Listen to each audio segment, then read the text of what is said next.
여러분들 그 제가 마이크로소프트에 대해서 좀 비즈니스 모델 분석하기 전에 재무부터 좀 살펴볼게요. 우선은 뭐 제가 아는 게 중요한 건 아닌 것 같고 여러분들에게 소개시켜 드리는 게 중요한 거니까. 지금 2분기째죠. 그 최근에 1월 달에 실적 발표가 있었어요. 근데 뭐 마이크로소프트가 워낙 실적이 좋죠. 근데 좋은 건 아는데 그래도 같이 보죠. 같이 보는 거고 또 그냥 하는 거하고는 좀 다른 거니까. 단위가 밀리언이죠. 여기 매출이 나옵니다. 이게 3개월 분기죠? 2분기. 야, 근데 매출이 줄어들었어? 아니구나. 증가했구나. 증가했죠. 서비스 앤 아더스 이쪽에 증가요. 620억에서 600, 죄송합니다.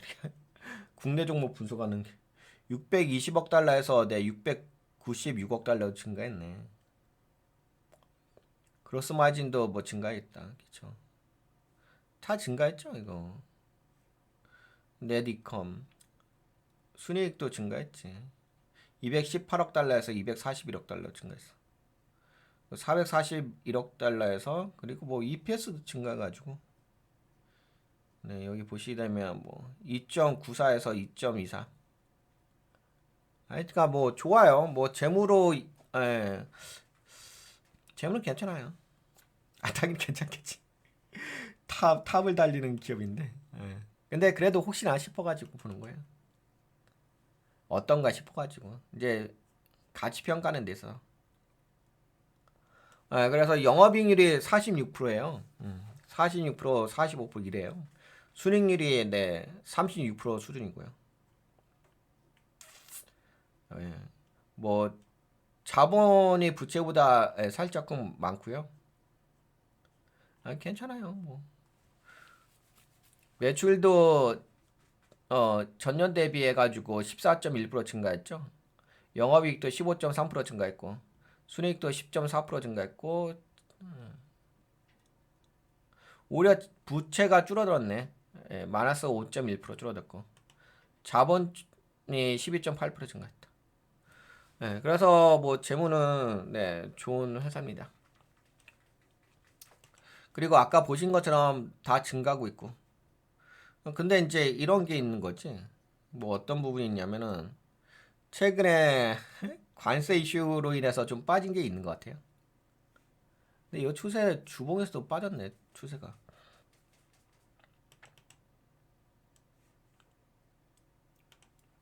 얘가 이렇게 되는 거죠. 추세선 그거 보게 되면.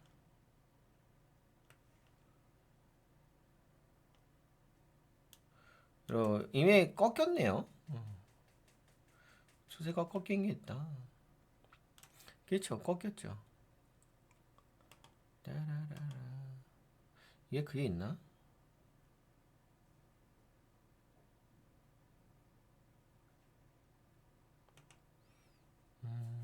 지금 240선 아래로 내려왔네. 그럼 보통은 이제 240선 아래 내려오기에는 과매도 자리라고 하죠. 나름대로 지지 라인이긴 하네요. 지지 라인에서 좀 반등을 줄 수 있는 포지션이긴 합니다. 이렇게 움직이고 이렇게 움직이네. 이게 공간은 존재하죠. 여기가 한 50초. 근데 여기 최근에 좀 빨리 빠졌다. 개파락하면서. 개파락했어? 하락 인테형 캔을 나오고. 이게 지금 고점 대비 몇 프로 빠졌을까요? 마이크로소프트가. 야, 씨, 여기가 고점이야? 야, 예전에 여기였는데 468달러 정도 돼요. 그치? 지금 빠진 게 어, 빠진 게 한 19% 정도. 한 20% 정도 고점 대비 20% 정도 빠졌네. 그리고 이게 지금 올라가려고 한다면은 정 여기부터 걸리죠. 근데 여기는 괜찮고 뚫었구나. 그럼 여기겠네, 그치? 400달러 정도, 그치? 400달러 정도 올라오려고 한다면은 여기가 한 5%, 6% 전이네. 그리고 여기니까 좀 더 밀어 제낄 수가 있긴 했지. 그럼 뭐 한 419, 18달러? 네, 알겠죠. 여기가 캔들이 많이 있는 자리죠. 캔 많네. 그러면은 좀 반등해서 밀어 제낀다면은 여기까지 올라갈 수 있겠다. 예, 10% 정도? 10% 정도는 이제 예, 우선은 뭐 한 6% 정도 올라오고 400달러 정도 올라오고 그 다음에 이제 한 418달러 정도 좀 밀어 제끼면 되긴 하겠네. 근데 그럼에도 불구하고 이 차트 자체가 이거인 거죠. 차트가 이제 여러분들 그 하락삼각형 패턴이라고 아시죠? 그러니까 이렇게 된 거. 이게 뭐냐면은 이제 이렇게 여기가 이렇게 추세가 이렇게 되고 여기가 이렇게 되고 빠지고 그렇죠. 그러면 여기가 반등 자리겠지. 그렇죠. 이렇게 맞고 빠지고 그렇죠. 그럼 여기서 이렇게 밀리는 자리잖아. 그렇죠. 이렇게 움직이고 그렇죠. 근데 여기가 이제 이 고점 대비 약 20% 정도 빠진 거지. 근데 이게 올라가는데 여기가 10%짜리죠. 근데 결국에는 뭐 지금 빠진 자리에서 반등 주는 거예요. 다시 빠지고 올라가고 빠지고 올라가고 이렇게 되는 거죠. 이렇게 추세 자체 하락삼각형 패턴. 근데 이제 그런 거 있는 거죠. 뭐 지금 자리에서 이제 반등 포지션이 있는 거지. 여기 일봉이 있죠, 일봉. 이건 약간 그림 흐름 보려고 하는 거고. 그래서 지금 약간 네, 장 시작 전 프리마켓 여기서 0.98 정도 살짝 올라가네요. 그래서 여하튼간에 뭐 반등은 있어요. 근데 이게 아까 그 재무제표 보셨잖아요. 네, 재무제표는 네, 좋은 회사예요. 당연히 좋은 회사지. 근데 그 조금 이따 비즈니스 모델에 대해서 좀 이야기를 할게요. 지금은 약간 재무를 보려고 한 건데 재무는 뭐 뭐라고 할 영역은 없어요. 뭐 특별하게 안 좋아진 것도 없고 뭐 예를 들어서 뭐 여러분도 아시다시피 뭐 마이크로소프트가 우선 소프트웨어가 있잖아요. 오피스 소프트웨어 있고 운영 체제도 판매하고 있고 거기다 또 AI도 또 서비스라고 있고 애저라고 있죠. 그건 이제 플랫폼 서비스인데 하여튼 그런 거 갖다가 뭐 탄탄해요. 제가 나름대로 좀 살펴봤는데 회사의 어떤 비즈니스 모델에 대해서는 뭐 탄탄한 회사다라고 볼 수는 있을 것 같아요. 우선 뭐 수익적인 부분도 그렇고 재무적인 부분으로 그렇고 뭐가 뭐 빠진 영역은 그렇게 느껴지진 않습니다. 그리고 어떻게 보면 AI의 그 선두 기업이라고 볼 수도 있죠. 근데 지금 차트를 보시게 되면 이제 아무래도 최근에 트럼프 관세 이슈가 있다 보니까 그걸로 인해서 뭐 하락한 건 있죠. 그렇다고 한다면은 그래도 뭐 펀더멘털은 받쳐주는 회사니까 뭐 기본적인 파동이란 게 있잖아요. 이렇게 올라가다가 하락하게 되면 뭐 기술적 반등 네, 그런 거 있잖아요. 그러니까 지금은 약간 그런 포지션이에요. 그래서 뭐 반등의 포지션은 좀 있을 것 같다 이렇게 볼 수 있는 거죠. 그리고 지금 여기 노란색 자리도 지지 라인의 모양새도 있고 재무적인 부분도 크게 문제가 있어 보이진 않고 이 정도면 되겠죠? 마이크로소프트에 대해서는 이 정도 말씀드리면 될 것 같아. 그렇죠. 뭐 기술적 관점이라든지 뭐 재무적 관점이라든지 뭐 재무적 관점에서 혹시 여러분들 그런 게 있잖아요. 뭐 마이크로소프트니까 여러분들하고 좀 이런 식으로 이야기하는 거지. 뭐 마이크로소프트가 아니라 다른 회사였다면은 뭐 이렇게 편하게 이야기 못 하죠. 그나마 뭐 M7의 대표적인 이거 이 회사 시가총액 최소 못해도 3위 아니에요? 랭킹이. 1위가 애플인가요? 2위가 엔비디아? 안 나와. 네, 아마 3위일 거예요. 여하튼간에 그런 회사고 우선 뭐 그래, 예, 그런 부분도 있고 뭐 재무적인 부분도 크게 나쁘지 않고 그러면 뭐 오히려 네, 하락했을때가 기회라고 볼 수도 있죠. 그런 건 있지. 어, 다만 이제 관세 이슈가 좀 영향을 주는 건 있는데 근데 그것은 현재로서는 뭐 마이크로소프트만 영향을 주는 게 아니라 전반적인 글로벌 어, 경제 위기의 관점으로 인식을 해야 되는 거죠. 근데 그 부분이 어느 정도 좀 반영됐다고 볼 수 있는 거죠. 물론 뭐 관세가 영원히 뭐 없어지는 건 아니고요. 뭐 그런 건 아닌데. 근데 여하튼 간에 뭐 관세 이슈로 인해 가지고 빠진 건 빠진 거니까. 그렇죠. 근로에서 빠진 건 빠진 거니까. 그러니까 예를 들어서 이런 거 있잖아요. 마이크로소프트 자체에 문제가 있어서 하락을 한 건 아니잖아. 근데 최근에 그런 이슈도 있었죠. 뭐 마이크로소프트가 데이터 센터를 건립을 하는 데 있어서 뭐 예를 들어서 이제 한 10개 정도의 데이터 센터를 세워야 되는데 그러지 않고서 한 2개 정도는 취소했다. 이런 소식도 있죠.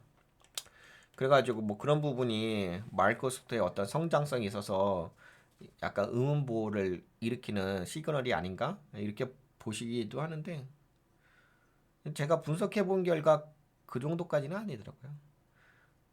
근데 그동안 이제 엔비디아의 그 인프라 GPU를 많이 샀잖아요.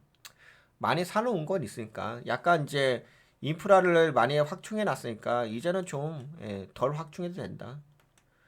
그런 게 있는 거죠. 덜 확충하고 인프라는 이제 이 정도는 됐다 생각하는 거고 그 다음에 이제 수요를 보는 거죠. 수요. 그러니까 AI에 대한 인프라를 만들어 놨으니까 그 인프라에 대한 서비스를 통해 가지고 수익을 내는 그런 거 있잖아요. 그런 손익분기점. 그러니까 그런 게 있잖아요. 내가 투자했으면 투자한 만큼 뭔가 되돌아와 와야 될 거 아니야. 그러면은 BEP라고 해가지고 브레이크 이븐 포인트라고 하나요? 하여튼간 이런 걸 하잖아요. 이런 걸 체크하잖아. 뭐 그거 생각 안 하고 그냥 무작정 뭐 계속 투자하는 건 아닐 거 아니에요. 그러면 투자는 투자를 하는데 인프라 갖췄는데 이제는 이제 갖춘 인프라에서 서비스를 통해서 수익을 챙기는 거 그게 핵심인 거죠. 그래서 뭐 이것저것 나름대로 좀 살펴봤는데 저는 뭐 이 회사에 대한 펀더멘털에 대해서는 문제가 있다고는 생각되지는 않습니다만, 그리고 그렇기 때문에 지금 이렇게 반등, 하락삼각형의 반등 포지션의 영역이라고, 그렇죠? 이런 영역이라고 좀 보는 거예요. 펀더멘털에 문제가 있다고 한다면은, 아니 근데 우리 이거 한번 다시 생각해야 돼요. 아까 말씀드린 것처럼 만약에 마이크로소프트가 뭐 다른 회사들처럼 뭐 펀더멘탈 자체에 문제가 있다고 한다면 여러분들과 이렇게 쉽게 편하게 이야기하지 못하죠. 이렇게 이야기 못하고 뭐 여기 이 회사에 어떤 재무적인 문제가 있어 이렇게 이야기하는데 뭐 그럴 만한 네, 회사는 아니라서 뭐 재무 갖고서 뭐 이거는 좋고요 뭐 이것은 성장했어요 이거는 뭐 안 좋아요 이건 취약한 부분이야 그렇게 이야기할 어떤 계제가 있지는 않습니다. 제가 재무로 분석해 본 결과 다만 이제 그런 거 있긴 하겠죠. 어떤 부분이 있냐면은 뭐 재무적으로는 뭘 이야기할 건 없고 예를 들어서 뭐 마이크로소프트가 그 인프라 AI 인프라에다가 투자를 한 거잖아. 데이터 센터 그쪽에다 투자를 한 거잖아. 거기에 비용이 많이 들어갔고. 근데 그렇게 비용이 들어왔음에도 불구하고 아까 보셨다시피 영업이익률이 40% 넘고 순이익률이 30% 넘잖아요. 그러면 이제 앞으로 만약에 더 이상 인프라를 투자하지 않는다라고 한다면 비용이 절감될 거 아니에요. 뭐 비용이 절감되면 더 EPS가 올라가지 않을까요? 예. 그래서 그런 관점으로 본다면은 뭐 마이크로소프트에 대한 펀더멘탈이라는 이런 부분은 크게 저는 의심할 영역은 없다고 봐요. 우선은 그렇게 말씀드리고 그렇다고 한다면 최근에 뭐 약 고점 대비 20% 정도 빠진 부분은 어떤 관점이냐? 고점 대비 20% 빠진 거는 어떤 관점이 있겠냐면 그냥 관세인 거죠. 외부적 충격, 글로벌 관세 전쟁, 무역 전쟁, 그 영역이 큰 거죠. 뭐. 그렇게 되다 보니까 이제 아무래도 소비가 둔화될 수 있다. 경기가 침체된다는 이야기는 소비가 둔화된다는 거잖아요. 소비가 둔화되니까 이제 생산이 적어지는 거고. 그러니까 제가 보기에는 지금 마이크로소프트는 외부적인 충격의 영역이 아닌가 싶어요. 예. 근데 이제 앞으로도 관세란 영역이 지속될 거 아니에요. 그리고 글로벌 경제가 지속적으로 안 좋아질 거 아니에요. 예, 그렇기 때문에 저는 마이크로소프트가 지속적으로 뭐 주가가 상승한다 이렇게까지는 보지는 않습니다. 그러니까 펀더멘탈에는 문제는 없는데 그 외부적인 수요의 영역이 한계가 있기 때문에 뭐 일정하게 좀 올라갔다가 어느 순간에 다시 한번 또 빠질 거라 봐요. 현재로서. 물론 뭐 미래를 우리가 예측할 수 있는 건 아닌데 어 근데 그 빠지는 것 자체가 마이크로소프트의 어떤 펀더멘탈 재무적인 부분에 문제가 있어가지고 빠진다기보다는 그냥 글로벌 이슈로 인해서 빠진다고 보는 게 맞을 것 같아요. 그러면 이제 그런 관점으로 봤을 적에는 마이크로소프트가 만약에 더 빠진다고 한다면 그 다음 지지 라인이 한 265달러인가? 그럴 거요. 여기잖아요, 그쵸? 이쪽 이 정도 될 거예요. 예, 그쵸. 그 다음에가 여기에서 한번 걸리는구나. 이 자리. 여기서 한번 또 걸리긴 하겠다. 네, 여기가 335달러. 그쵸. 그 다음 지지 라인. 그리고 또 그 다음 지지 라인은 이제 여기 크게 내려오면 여기까지 내려올 수 있지. 많이 내려오면 아마 250달러까지 내려올 거고. 많이 내려오면. 그 다음에가 여기죠. 현재는 약 367달러? 하여튼 370달러? 예, 여기에서 좀 지지를 하면서 딱 보이죠? 그림이. 예. 그러니까 마치 이런 거예요. 어떤 느낌이냐면은 와 여기서 올라갔잖아. 이때 당시 여러분들 팬데믹 아시죠? 예. 팬데믹이 딱 발생하고 나서 삐삐롱 빡 빠졌잖아요. 그치? 예, 그리고 나서 어떻게 됐어? 삐삐롱 막 날라갔죠. 그치? 예, 약간 이런 느낌이죠. 뭐 지금도 만약에 마찬가지로 여기서 빠지게 되면 그치? 여기서 빠졌 뭐 지금은 이제 여기겠지. 여기 빠다가 이렇게 치는 거고. 그 지지 걸리고 밀리고. 그 여기 한번 골파기 여기서 밀린다면 또뭐 올라갔다가 그다음에 내려오면 여기. 이쪽 추세가 있으니까 그쵸. 그럼 큰 추세는 이렇게 보는 거고. 예, 그런 부분이 있어요. 예, 그래서 뭐 지금은 뭐, 그러기 때문에 펀더멘탈이 뭐 나쁘지는 않기 때문에 오히려 하락하게 되면 여기서도 기회가 돼서 올라간 것처럼 여기 만약 이 정도까지 떨어진다면 기회가 되어서 다시 올라갈 수 있긴 하겠지. 근데 이제 지금 제가 말씀드린 것은 지금의 펀더멘탈 관점에서 말씀드린 거예요. 이게 또 주식이 뭐 미래를 예측하는 게임이 아니잖아. 이게 게임을 하는 게 아니라 내가 돈을 버는 거니까 현재 관점으로 그렇다는 거지. 뭐 제가 지금 현재 관점에서 뭐 미래까지 다 할 수 있는 거 아니니까 현재 관점으로는 그렇게 본다는 거죠. 그러면은 이제 결국에는 펀더멘탈만 좀 체크하시면 되지 않을까 싶어요. 근데 현재까지 분석해 본 펀더멘탈 재무적인 부분은 크게 뭐라고 여러분들에게 이야기에 문제가 있다고 할 영역은 아닌 것 같아요. 다만 뭐라고요? 외부적 충격. 근데 그런 거 있잖아요. 이게 뭐 다만 외부적 충격에 의해서 최근에 고점 대비 20% 하락했다는 거잖아요. 근데 이제 이게 투자를 하시는 입장으로 본다면 이 마이크로소프트가 하락하는 영역이 외부적인 영역에 의해서 빠지던 아니면 자체 펀더멘탈의 문제가 발생해서 빠지던 간에 어차피 빠지는 거잖아요. 그쵸? 예, 내가 돈을 버는 데 있어서. 그러니까 또 그런 부분은 좀 다르게 인식하실 필요도 있어요. 아니, 그렇잖아요. 내가 투자를 했는데, 주가가 하락하면 좀 그렇잖아요. 근데 마이크로소프트가 펀더멘탈에 의해서 빠지던 간에 아니면 관세 외부적인 영향에 의해서 빠지던 간에 어차피 주가가 빠지면 나에게는 안 좋은 거잖아. 그러니까 그런 글로벌적인 이슈도 다 고려할 필요 있죠. 근데 그런 건 있죠. 어떤 부분이 있냐면 마이크로소프트의 펀더멘탈이 무너지지 않은 상태에서 주가가 하락한다. 외부적인 충격에 의해서, 외부적인 영향에 의해서. 그렇다고 한다면 그러면 오히려 그게 기회일 수는 있죠. 근데 그게 아니라 이 회사의 그 펀더멘탈까지 무너지면서 외부적 충격까지 동시에 발생한다. 그렇다고 한다면 그것은 결코 좋은 건 아니죠. 근데 아직까지는 마이크로소프트의 현재까지의 움직임을 봤을 때는 펀더멘탈은 살아있는데 관세에 의한 외부 충격에 의해서 문제가 발생한 것으로 보여지니 반등은 좀 있지 않을까 그렇게 보는 거죠. 이해가 되시죠? 그러면 여기까지 말씀드리면 충분히 이해되셨을 거라 사료가 됩니다. 여기까지 재무적인 관점에서 이야기하고